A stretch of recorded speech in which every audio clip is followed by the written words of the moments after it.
Halo, Assalamualaikum warahmatullahi wabarakatuh. Ketemu lagi dengan saya Mustafa di channel Mustafa KR.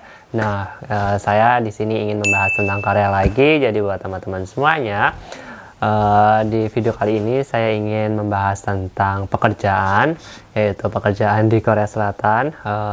Mungkin bagi teman-teman semuanya banyak nih yang belum tahu tentang pekerjaan yang ada di Korea Selatan. Nah, di Korea Selatan ini ada kalau untuk Indonesia ya ada dua sektor, yaitu manufaktur dan fishing. Nah, ini yang saya mau bahas tentang manufaktur. Nah, bagaimana sih untuk melakukan mendapatkan atau bisa bekerja di bidang manufaktur dengan visa I9 di Korea Selatan, yaitu dengan cara ya teman-teman harus mendapatkan sertifikat, sending berkas, setelah itu sending berkas, habis sending berkas menunggu roster atau mendapatkan SLC. Habis itu kalau sudah selesai mendapatkan SLC, teman-teman akan prelim, habis itu pemberkasan, dan baru bisa terbang ke Korea Selatan. Nah, di Korea Selatan ini kebanyakan rata-rata teman-teman semuanya berproses hampir 2 tahun dari nol ya. Maksudnya dari nol ini dari masuk LPK. LPK ini hanya sarana untuk belajar mengajar ya, atau bisa dengan mandiri. Ini buat teman-teman semuanya, dari nol dia mau proses kerja Korea itu biasanya 2 tahun rata-rata. Ada yang 1 tahun juga ada, tapi kebanyakan 2 tahun dari belajar. Nah, di video kali ini saya ingin membahas tentang sudah sampai di Korea nih teman-teman semuanya, sudah melakukan proses panjang banget itu tadi. Teman-teman akan bekerja di Korea Selatan dengan mendapatkan pekerjaan yang sudah teman-teman ACC pas SLC. Jadi buat teman-teman semuanya, pindah, kenapa sih banyak teman-teman sekarang atau teman-teman yang baru itu banyak sekali yang ingin pindah gitu. Nah, di sini video kali ini saya ingin ya sedikit mengasih kenapa sih mereka atau anak-anak baru atau siapapun itu melakukan pindah di Korea. Nah, apakah boleh atau tidak? Nah, untuk melakukan pindah di Korea Selatan dengan visa manufaktur dengan S9, teman-teman bisa melakukan pindah selama 3 kali selama 1 kontrak atau 3 tahun. 3 tahun yang pertama atau kontrak yang pertama yaitu 3 tahun. Jadi selama 3 tahun itu teman-teman bisa pindah 3 kali kalau diizinkan. Nah, kalau misalnya teman-teman bagaimana kalau misalnya sudah misalkan dalam 1 kontrak itu 3 tahun kan ya. Nah, teman-teman udah pindah 3 kali nih. Nah, apakah bisa pindah lagi? Bisa, asalkan pabrik tersebut bangkrut. Kalau selain itu tidak bisa ya teman-teman. Teman-teman akan di pabrik itu sampai teman-teman diperpanjang kontrak. Habis itu kalau misalnya perpanjang, teman-teman bisa pindah lagi selama 2 kali kalau tidak salah. Nah, untuk video kali ini saya ingin membahas tentang alasan pindah untuk teman semuanya yang baru nyampe di Korea Selatan. Nah, yang pertama adalah tadi kan sudah tahu nih kalau pindah itu diperbolehkan. Nah, yang pertama adalah gaji. Banyak sekali teman-teman yang datang, apalagi anak-anak baru, itu biasanya kebanyakan walaupun variatif ya penjelasan dari mereka, alasan mereka tentang pindah. Nah, faktor yang pertama adalah gaji. Nah, mungkin gaji ini memang fundamental utama ya. Kita tidak bisa memungkiri bahwasanya gaji di sini kalau kita sudah tahu basicnya itu rata-rata 19 untuk sekarang, 19 sekian gitu. Ya kalau dikurus-kurusin 23 jutaan lah atau 22 juta lah gitu. Jadi buat teman-teman semuanya banyak mungkin punya plan pingin nih dapat gaji yang banyak lemburan, akan tapi dia atau mereka yang ingin pindah itu sedikit ekspektasinya menurun atau kenyataannya menurun gitu. Ekspektasinya tinggi, ternyata dapat pabriknya yang sedikit kurang bagus lah. Walaupun semua rata-rata gaji di Korea itu sama untuk basic UMR-nya ya, tidak ada yang lebih tinggi atau lebih rendah gitu. Jadi se-Korea itu rata-rata sama, beda dengan negara lain seperti Jepang atau Indonesia yang setiap daerah itu memiliki UMR yang berbeda-beda. Nah, di Korea Selatan ini UMR-nya sama rata, hanya perbedaannya di lembur atau jam kerja tambahan. Jadi teman-teman kalau misalnya ingin dapat gaji misalkan kenapa itu dapat 40 juta, 45 juta rupiah. Nah, itu bagaimana? Nah, itu dengan cara karena dia pabriknya banyak lemburan atau jam kerjanya bertambah untuk kerjanya. Jadi kalau misalnya teman-teman yang baru dapat 1 basic itu biasanya rata-rata ingin pindah untuk yang pertama kali.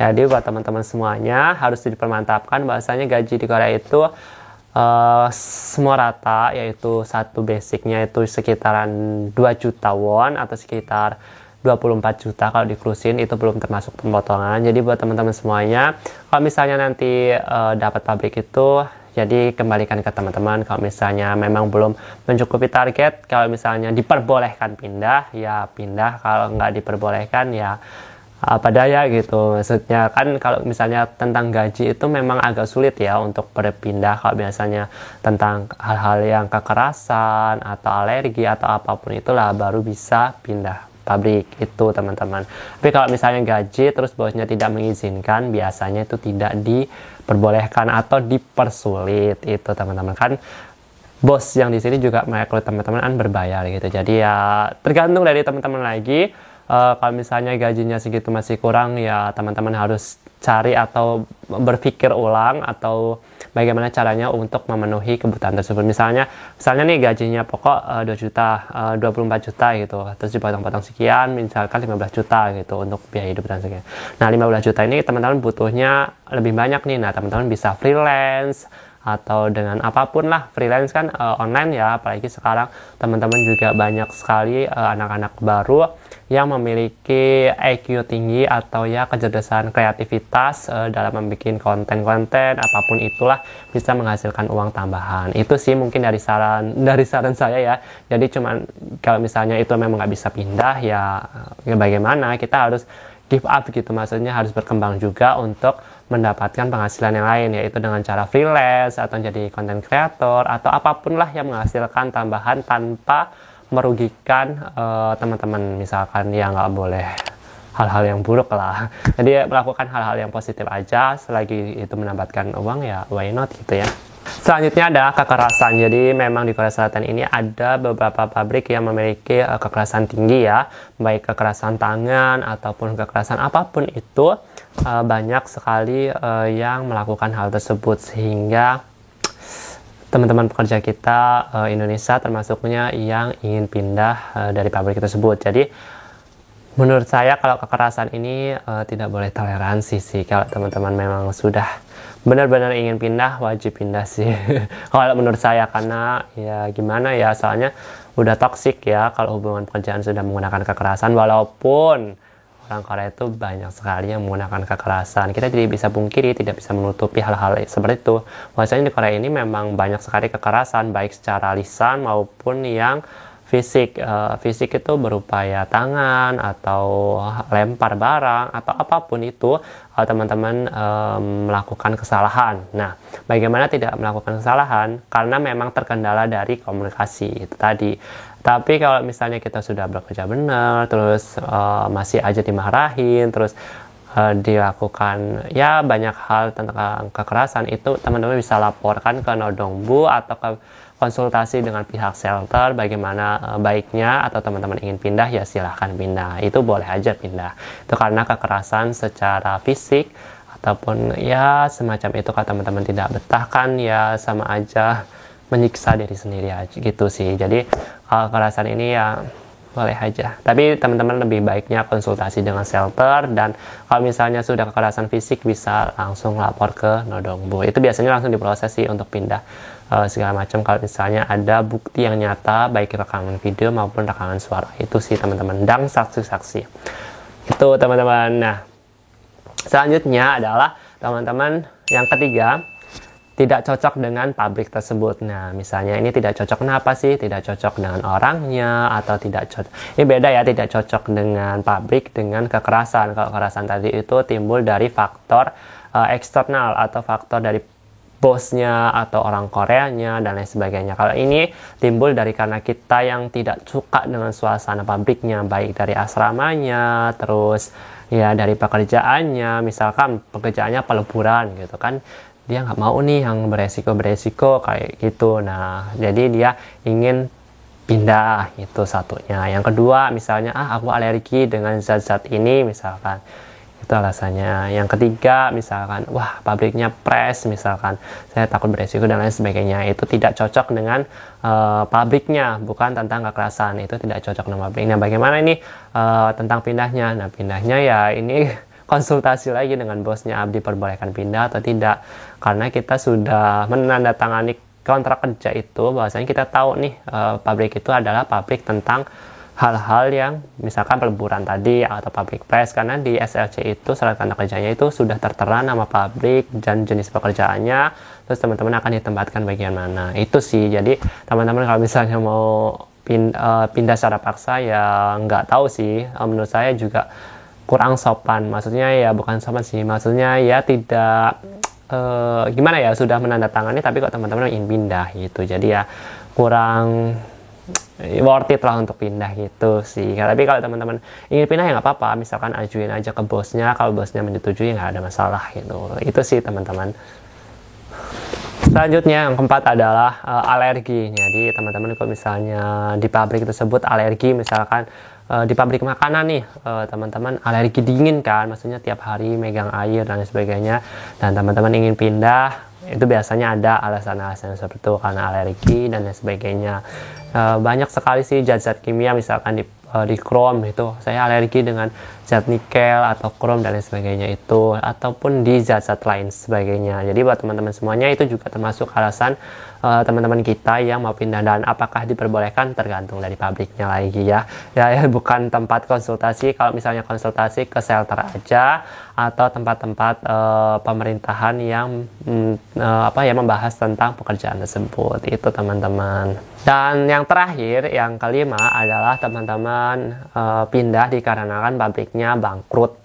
Nah, ini udah pasti ya, teman-teman bisa pindah dari pabrik tersebut. Misalkan teman-teman baru nih baru masuk pabrik tersebut, terus pabrik tersebut ya karena proses tadi itu yang panjang banget dari Indonesia, sudah rekrut lama, terus teman-teman datang di Korea ini dengan keadaan pabriknya mau bangkrut, sehingga pas teman-teman datang pas bangkrut. Jadi itu boleh pindah, sangat diperbolehkan pindah. Kalau bosnya mengizinkan ya nggak ada masalah. Tapi teman-teman udah bahagia banget tuh, udah diambil sama bosnya, terus habis itu teman-teman bisa pindah. Tetapi negatifnya atau kekurangannya ya teman-teman tidak memiliki perlengkapan yang cukup, atau ya ibaratkan sangu lah atau bekal ya buat kita nganggur. Karena nganggur ya kebutuhannya banyak lah, dari segi makan, transportasi, telekomunikasi dan lain sebagainya. Itu teman-teman harus menyanggupi dalam waktu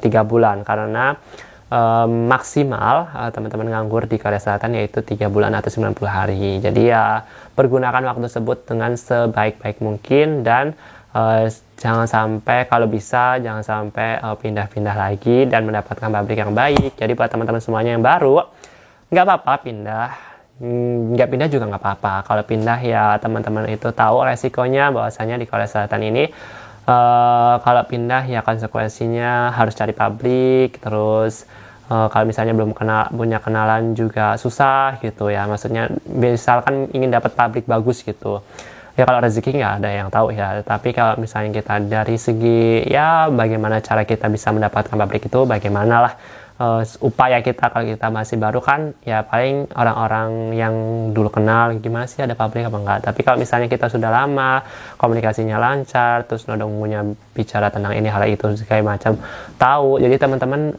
tidak gagap gugup tentang informasi yang disampaikan. Itu sih, semoga teman-teman yang baru masnya pindah nggak ada masalah.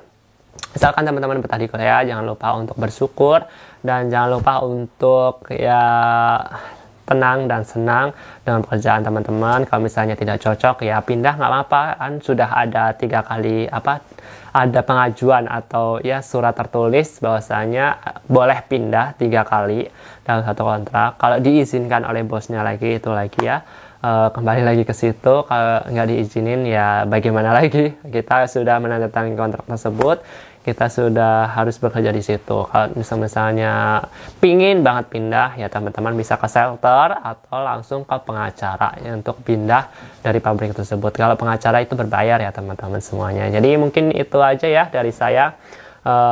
informasi untuk kenapa sih banyak alasan yang pindah.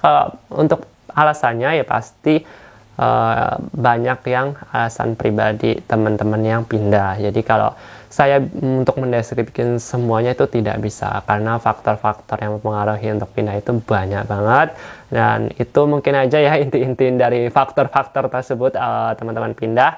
Jadi buat teman-teman semuanya yang baru ingin kesini, nikmati aja dulu prosesnya, nikmati kalau sudah nyampe sini, nikmati publiknya. Kalau misalnya tidak cocok ya enggak apa-apa, pindah juga nggak apa-apa. Kalau misalnya, tapi saran saya minimal ya 1 tahun untuk di publik tersebut, untuk ya mencari bekal baik dari komunikasinya, terus uangnya, teman-temannya, jaringannya, masuk regulasi apa ya segala macam teman-teman di sini lah. Jadi teman-teman yang kalau udah nganggur, udah punya tempat, misalnya nginep punya temen atau nginep di base camp dan lain sebagainya lah. Pokoknya teman-teman itu punya ya jaringan lah untuk bisa teman-teman rangkul atau ya masuk ke dalam komunitas tersebut. Jadi teman-teman jangan sampai kayak kosong belum baru langsung pindah gitu. Sayang banget gitu maksud saya gitu. Jadi jangan sampai hal-hal tersebut yang mengecilkan teman-teman untuk berkembang atau berkreativitas di kesehatan dan memajukan Indonesia dan ekonomi keluarga. Itu aja sih mungkin dari saya video kali ini. Jangan lupa untuk like, subscribe, dan komen. Dan sampai jumpa. Bye-bye. Assalamualaikum warahmatullahi wabarakatuh.